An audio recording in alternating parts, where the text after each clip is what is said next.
हाँ जी, क्लास 11 कैसे हैं आप सब? आई होप अच्छे होंगे। कॉमर्स की जर्नी के साथ एंटरप्रेन्योरशिप की जर्नी भी बहुत अच्छी चल रही है। 6 वीडियोस चैप्टर 1 की आ चुकी हैं। ये हमारी 7th वीडियोस है और क्या इस वीडियो में करने वाले हैं, देखो हम फंक्शंस की बात कर रहे थे और लास्ट वीडियो में हमने मैनेजरियल फंक्शन देखा था। तो आज हम आपके लिए लेके आए हैं कमर्शियल फंक्शन, जिसमें हम 5 चीजों की बात करेंगे, 5 फंक्शंस की बात करेंगे।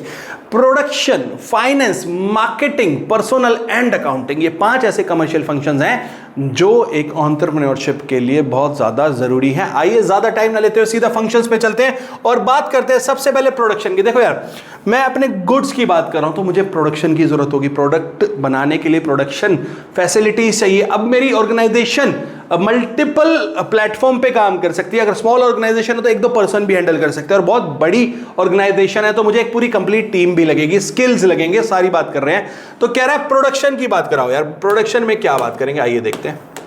कह रहा है it is the key function of an entrepreneur. Entrepreneur का की फंक्शन है production. The activities of production are dependent on size. अभी हमने बोला ना, size of the undertaking organisation के साइज पे डिपेंडेंट है। अगर स्मॉल एंटरप्राइज है तो एक सिंगल पर्सन में हैंडल दिस रोल, प्रोडक्शन एक पर्सन भी हैंडल कर सकता है। अगर लार्ज है तो it might assign it to the multiple individuals और डेडिकेटेड टीम। मेरे को पूरी टीम भी बनानी पड़ सकती है। ये तो कॉमन सेंस की बात कर रहे हैं। प्रोडक्शन इन्वॉल्व्स क्या क्या? Crafting of goods, goods banana, services को क्रिएट करना, चाहे वो पर्सनल की तरफ हो या मेरी ऐप बेस्ड सर्विसेज हो, उसके लिए भी मुझे एक टीम चाहिए हो सकती है।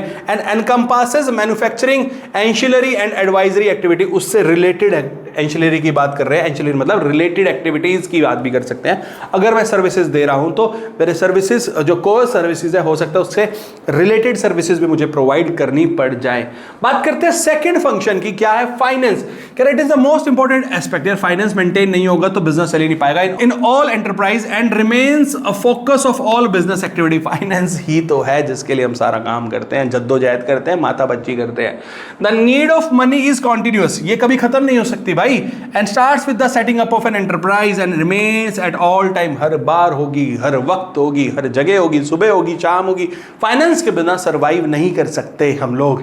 The development and expansion of enterprise rather needs more commitment of funds. जितने ज्यादा हम ग्रो करेंगे उतनी ज्यादा मुझे फंड्स की रिक्वायरमेंट होगी। It is the duty of entrepreneur to look and analyse into the various source of finance and appropriately arrange for them as and when required। Entrepreneur की रिस्पॉन्सिबिलिटी है, जब जब पैसे की जरूरत हो अरेंज करो। कहां से कर रहे हो हमें नहीं पता, लोन्स ले रहे हो, हाँ इक्विटी से ला रहे हो, कहां से ला रहे हो आप देखो, पर फंड्स आने चाहिए, फाइनेंस आना चाहिए, रुकना नहीं चाहिए, नहीं तो एंटरप्राइज रुक जाएगी। बात करते हैं थर्ड, मार्केटिंग की।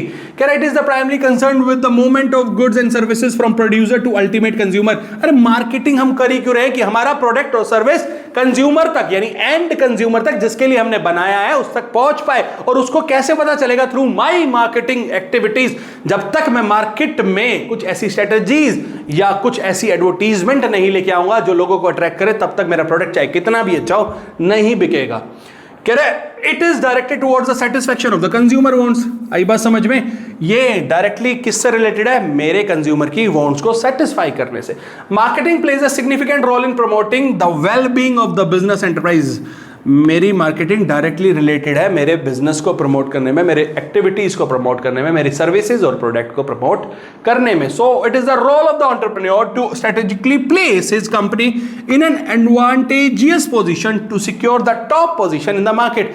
मेरे एंटरप्रेन्योर की ही रिस्पॉन्सिबिलिटी है कि वो ऐसी स्ट्रेटेजीज को इंप्लीमेंट करे कि मेरे को मार्केट में एज या एडवांटेज कैसे मिल सकता है, वो स्ट्रेटेजीज को लाना पड़ेगा, उतारना पड़ेगा, कंज्यूमर को अट्रैक्ट करना पड़ेगा। आई बात समझ में? यस सर, बात समझ आई। तो ये हमने क्या किया? Production, finance and marketing. अब चलते हैं पर्सनल एंड अकाउंटिंग पे।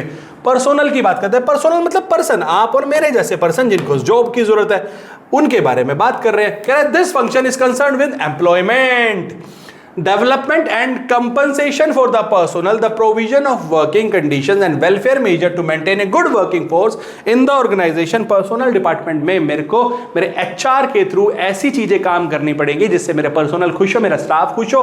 प्रोडक्शन में, फाइनेंस में, मार्केटिंग में मेरे पर्सनल ही तो हैं, तो उनको खुश रखना बहुत ज्यादा जरूरी है, तभी तो मेरी एंटरप्राइज चल पाएगी, सर्वाइव कर पाएगी। लोगों के साथ मिलकर मुझे काम करना है। एक एंटरप्रेन्योर, एक लीडर ऐसा पर्सन होता है जो सबको साथ लेके चलता है। अगर मैं एज ए एंटरप्रेन्योर सबको बोल दूं, मेरे एम्प्लॉइज को बोल दूं कि यार आप काम करो, सैलरी मिल रही है, आप इससे ज्यादा एक्सपेक्ट मत करो, तो बिल्कुल सर्वाइव नहीं कर पाऊंगा मार्केट में। मुझे उनको मोटिवेट करके रखना पड़ेगा, उनको एहसास दिलाना पड़ेगा कि वो मेरे लिए नहीं, हम एक दूसरे के लिए काम कर रहे हैं। अगर वो काम नहीं करेंगे तो मैं सर्वाइव नहीं कर पाऊंगा, और मैं अगर रूड हो गया या मेरे को ऐसा लगा कि मैं प्रोडक्ट नहीं बेच पा रहा हूं तो वो सर्वाइव नहीं कर पाएंगे। तो एक दूसरे की कंपैटिबिलिटी के साथ ही हमें काम करना है, मार्केट में सर्वाइव करना है। और लास्ट में बात करते हैं अकाउंटिंग की। कह रहे it is defined as a systematic recording. Accounts में आप पढ़ते तो यही हो यार, ठीक है, जर्नल जो बना रहे हो, ट्रांजैक्शन रिकॉर्डिंग ऑफ इवेंट्स।